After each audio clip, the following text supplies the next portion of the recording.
नमस्कार श्रोताओं, आज हमारे अतिथि के इस अंक में हमारे साथ हैं डॉक्टर रागिनी सिंह, जो एक मनोवैज्ञानिक हैं और खास तौर पर महिलाओं और बच्चों में मानसिक तनाव और उससे जुड़े मुद्दों पर काफी लंबे समय से सक्रिय रही हैं। कुछ और खास पहलू हैं उनके व्यक्तित्व के जो हम जानते रहेंगे अपने कार्यक्रम के दौरान। तो स्वागत है आपका रागिनी जी आकाशवाणी के स्टूडियोज में। बहुत बहुत शुक्रिया। रागिनी जी, सबसे पहले तो हम यही जानना चाहेंगे, मनोवैज्ञानिक बनने का जो पथ आपने चुना, इस तरफ आप कैसे आई, कैसे ये शुरुआत हुई?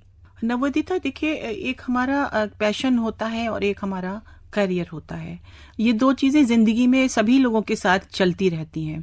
तो बचपन से तो मैं नहीं श्योर हूँ कि मैं बचपन से ही ऐसा सोचती थी कि मैं एक साइकोलॉजिस्ट बनूंगी या इस फील्ड में इतना काम करूंगी, लेकिन एक कनेक्टिविटी मुझे जरूर नजर आती है। जैसे कि मैं बात ज्यादा करती थी, सुनती भी बहुत अच्छा थी और लोगों को अपने सजेशंस देती रहती थी, वजह या बेवजह। तो शायद कहीं ना कहीं से ये कनेक्शन था कि मुझे आगे जाके इस फील्ड में जुड़ना था और मैं इसको अच्छी तरीके से कर सकूंगी। तो शायद एक ये इसका अहम कारण है। बात करने का सिलसिला जो शुरू हुआ, धीरे धीरे वो लोगों के मन तक पहुंचने में कन्वर्ट हुआ और आज आप एक मुकम्मल मनोवैज्ञानिक हैं और लोगों की समस्याओं को सुलझाने का काम कर रही हैं। रागिनी जी, सबसे पहले यही जानना चाहेंगे कि एक मनोवैज्ञानिक के तौर पर जब आप देखती हैं तो हमारे इस समय के जो युवा है खास तौर पर, वो किस तरह की समस्याओं से जूझ रहे हैं, आपको क्या लगता है?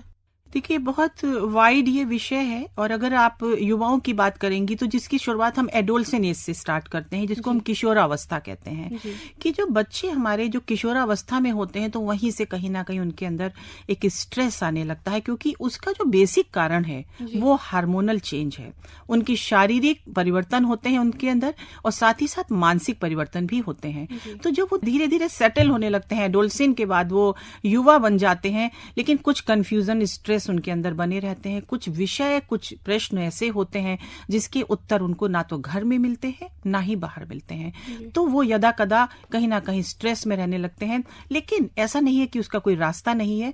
कोई ना कोई उनकी जिंदगी में ऐसा आता है, कोई उनके टीचर, उनके कोई फैमिली मेंबर, कोई काउंसलर या कोई प्रोफेशनल हेल्प, जिसके द्वारा उनको अपने सभी प्रश्नों का उत्तर मिलने लगता है। युवाओं की बात हो गई, अगर महिलाओं में देखें जो ये समस्या है मनोविज्ञान से जुड़ी हुई, जिस तरह के तनाव का सामना महिलाएं करती हैं, चाहे वो कामकाजी हो या घरेलू हो, तो आपको क्या लगता है रागिनी जी कि उनकी समस्याओं के मूल में क्या होता है, अगर एक हम जनरल परसेप्शन बनाना चाहें तो? जी हाँ, बिल्कुल। महिलाओं का देखिए विषय बिल्कुल डिफरेंट है। महिलाओं की दुनिया भी एक अलग तरीके की है, क्योंकि महिला की भी शुरुआत अपनी जिंदगी की एक अलग तरीके से होती है कि जब बच्ची घर से ही बड़ी होती है और अपने किशोरावस्था से बढ़ती हुई आगे अपने युवा जीवन में पहुंचती है, तो वो भी कई तरीके की मानसिक समस्याओं का सामना करती हैं।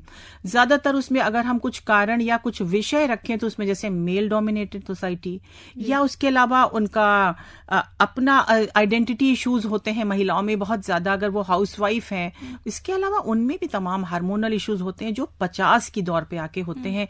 जब हमारे महिलाओं की पीरियड्स की समाप्ति का समय होता है तो उस टाइम बहुत तरह तरह के हार्मोनल चेंज महसूस करती हैं, जो आगे तक सेटल होने में उनको कुछ समय लगता है।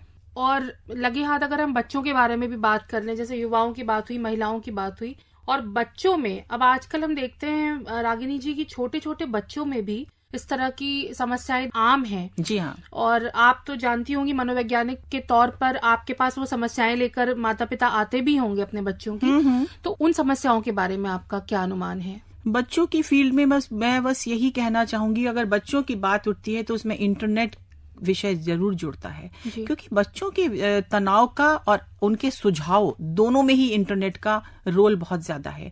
अगर नेगेटिविटी की दृष्टि से हम देखें कि बच्चों में ये तनाव क्यों है, तो कई बार उसमें एक अहम कारण है कि एक्सेसिव यूज ऑफ इंटरनेट, और कुछ रिजल्ट ओरिएंटेड नहीं है, आभासी दुनिया है, एक खोखलापन है, एम्प्टीनेस है उनके अंदर बहुत ज्यादा।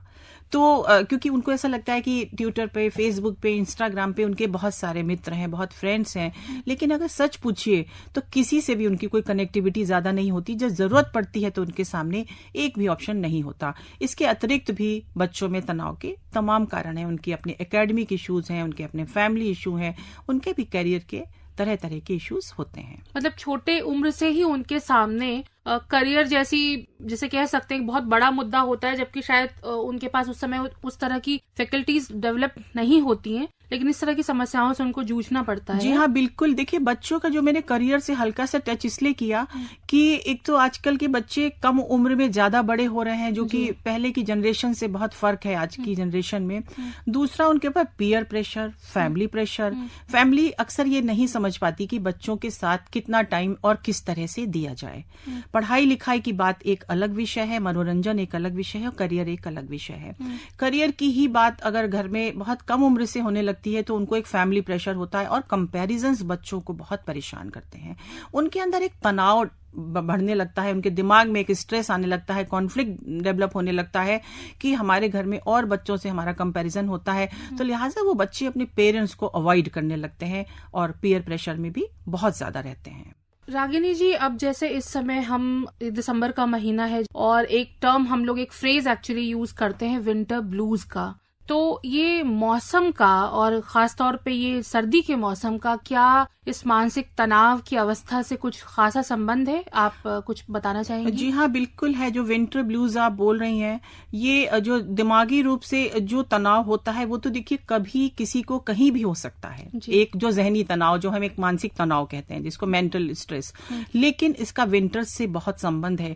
ये बहुत ट्रिगर करने वाली बात है। ये हर किसी को तो नहीं, लेकिन जो लोग कुछ तनाव में रहते हैं, जो तनावग्रस्त रहते हैं, या जिनका एक बेसिक नेचर होता है जल्दी स्ट्रेस में आ जाना, एंग्जाइटी में आ जाना, उनको विंटर्स के साथ थोड़ा सा ट्रिगर भी मिलता है और अक्सर वो मूड स्विंग्स की वजह से भी तनाव महसूस करते हैं और जल्दी डिप्रेशन में आने लगते हैं। शायद ये धूप का उतना ना मिलना या इस तरह की भी कोई समस्या हो सकती है? पूरी तौर से तो आप ही बताएंगे। जी हाँ, बिल्कुल। जैसे विटामिन डी है हमारा, तो जो विटामिन डी है हमारे मानसिक रुझान से भी बहुत ज्यादा जुड़ा हुआ है कि जब हमारा विटामिन डी, हमारे सारे विटामिन अगर बैलेंस होते हैं तो क्या कारण है कि बहुत इंसान हंसमुख होता है, बहुत सोशलाइज होता है, बहुत इंटरेक्ट करता है लोगों से खुश होकर, क्योंकि उसकी शारीरिक अवस्था अच्छी होती है। तो जो आपने जैसा कहा कि विटामिन डी, अगर विटामिन बी, ये सारी चीजों की अगर पूरी तरह से अगर पुख्ता जानकारी की जाए और अगर उनमें ठीक रहता है अंदर, तो स्थितियां बेहतर होती हैं और मानसिक तनाव भी उसमें कम हो सकता है। रागिनी जी, अगला सवाल आपकी अन्य रुचियों से जुड़ा हुआ है। आप मनोवैज्ञानिक हैं और आपकी संगीत में भी रुचि रही है, तो आप अपनी उस रुचि के बारे में अगर हमारे श्रोताओं को कुछ बताना चाहें। जी हाँ नवोदिता, बिल्कुल। संगीत में मेरी बचपन से बहुत रुचि है और मैं अपने चाइल्डहुड से ही गाती हूँ। मैं लखनऊ शहर की हूँ, एक तो शायद मेरे परिवार में भी इसका काफी रिवाज था या एक रुझान था। तो मैं गीत, गजल, भजन तीनों में अप्रूव थी, ऑल इंडिया रेडियो और दूरदर्शन पर गाती थी, और जो शौक आज भी जारी है। तो रागिनी जी, एक सवाल तो यहाँ ये बनता ही है, क्योंकि आजकल हम ये पढ़ते हैं गाहे बगाहे की संगीत का और जो तनाव का मैनेजमेंट है, जिसे हम स्ट्रेस मैनेजमेंट कहते हैं, इसमें भी एक रिश्ता तलाशा गया है, पाया गया है कि संगीत काफी हद तक स्ट्रेस मैनेजमेंट में सहायक होता है।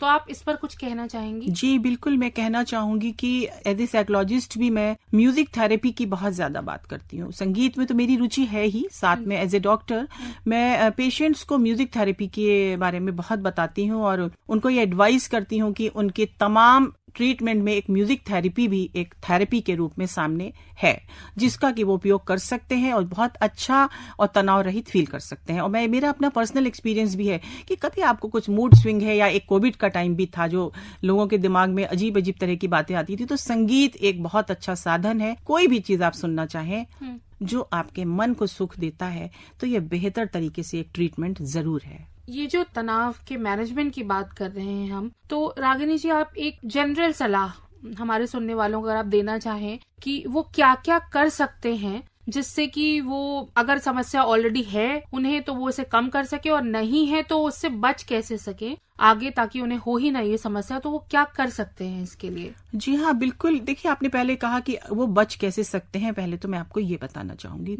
तो मैं बताती हूँ कि इसके लिए सावधानियां ज्यादा अच्छी हैं कि आपको अपना बेसिक नेचर पता होता है। हर इंसान को अपना बेसिक रुझान पता होता है, तो वो उसको उसी में ज्यादा इंटरेक्ट करना चाहिए, उसी में ज्यादा कनेक्टेड होना चाहिए। पर परिस्थितियां कई बार हर तरह के माहौल में जाने के लिए मजबूर भी करती हैं, तो उसको एक समय के हिसाब से कि एक डायरेक्ट, एक प्रत्यक्ष परिस्थिति थी जिसका हमने सामना कर लिया, और उसको किसी तरह साइड बाई करके काम अपना निकाल ले, उस जगह को सफल बना ले और आगे बढ़ जाए। पर ज्यादातर ये कोशिश यही करनी चाहिए कि अपने टेस्ट को समझें, अपने इंटरेस्ट को समझें, उसी फील्ड में ज्यादा हाथ डालें। इसके अतिरिक्त आपने पूछा कि जो पेशेंट्स हैं ऑलरेडी जिनको समस्याएं हैं, मानसिक तनाव है, वो कैसे इससे बाहर आए। उसके लिए देखिए ज्यादातर तो यह है कि हमारे जो साइकेट्रिस्ट होते हैं वो दवाइयों का ही सहारा लेते हैं और साइकोलॉजिस्ट काउंसलिंग सेशन या साइकोथेरेपी को ज्यादा बताते हैं। तो मैं दोनों ही चीजों में तारुफ रखती हूँ, दोनों की ही बात करूंगी।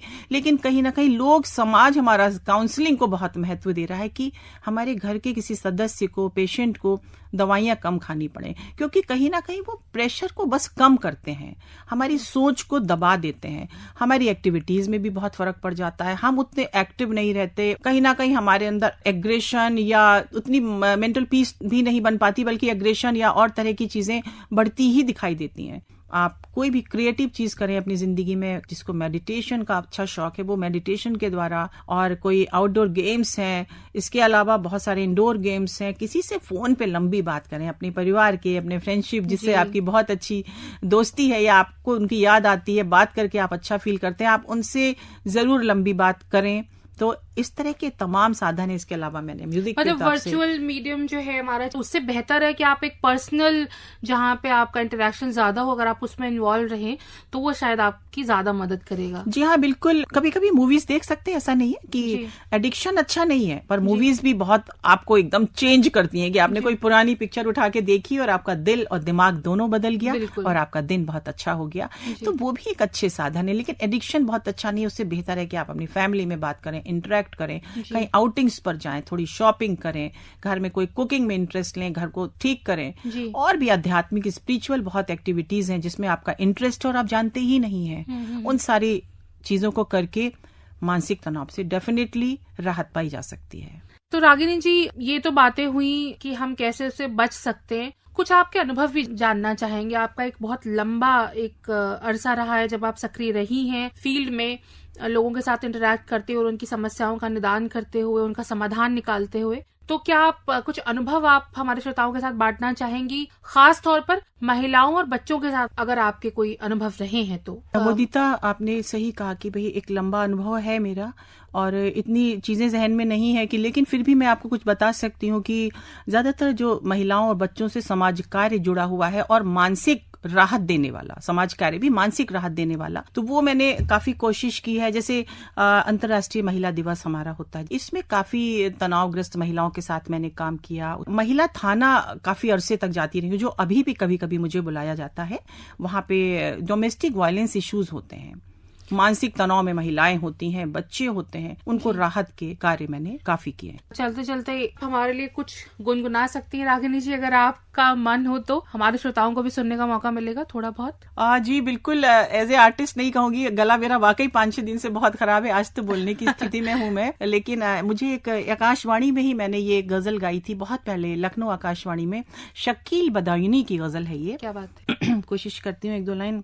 कोई आरज़ू नहीं है, कोई आरज़ू नहीं है, कोई मुद्दा नहीं है, तेरा गम रहे सलामत, तेरा गम रहे सलामत, मेरे दिल में क्या नहीं है, कोई आरज़ू नहीं है। क्या बात है रागिनी जी, वाकई आपका ये जो संगीत और थेरेपी वाला कॉन्सेप्ट था वो अभी अभी हमने महसूस किया है स्टूडियो में। शुक्रिया। बहुत शुक्रिया आपका, आप यहाँ आई और आपने अपनी यात्रा और साथ साथ और कुछ मुद्दे हमारे साथ शेयर किए। बहुत धन्यवाद। धन्यवाद नवोदिता, बहुत बहुत शुक्रिया।